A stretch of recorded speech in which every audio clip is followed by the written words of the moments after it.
Já estamos no capítulo 2, e nesse interessante trabalho de Vines and Wills, que é um projeto sobre reconstruir a teoria macroeconômica, eles argumentam que a necessidade de mudar a teoria hoje é similar à situação na década de 1930, durante a Grande Depressão, e também na década de 70, em função das pressões inflacionárias em desacordo com a teoria dominante até então.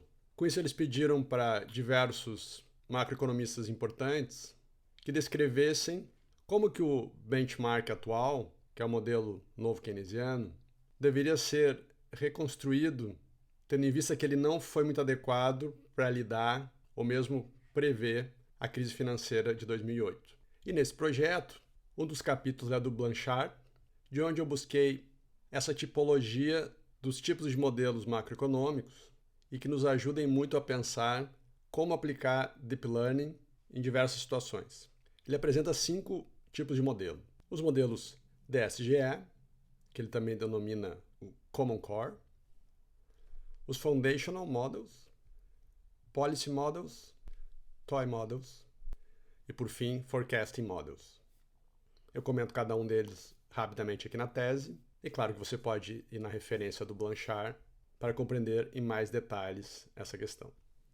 Em seguida, eu pego essa classificação relacionada a Transfer Learning desse excelente paper do Pan e Yang, onde eles apresentam uma tipologia, a gente começa a ver o potencial de interconexão que existe para se aplicar Transfer Learning a modelos macroeconômicos. E é sobre isso que eu discorro nesse capítulo 2. Essa parte exige um pouco de mais de atenção na leitura, mas vai ficar mais claro para você esses conceitos envolvidos. Para fechar o conceito, tem esse mapa visual reproduzido do artigo que eu citei, do Pan e Yang, que mostra de uma forma bem interessante as alternativas relacionadas ao Transfer Learning. Nos capítulos que eu aplico Transfer Learning ao hiato do produto e ao ciclo de negócios, você vai perceber que esse aqui é o caminho. Eu parto do Transfer Learning e chego no Domain Adaptation. E eu concluo comentando que não necessariamente todas as combinações possíveis entre modelos macroeconômicos, conforme a tipologia do Blanchard, e os settings do Transfer Learning, conforme o Pan e Yang, vão ser factíveis. Mas certamente cada uma delas pode ser explorada, e aqui na figura 4 eu discorro sobre algumas possibilidades, além daquelas que eu apliquei nos capítulos subsequentes.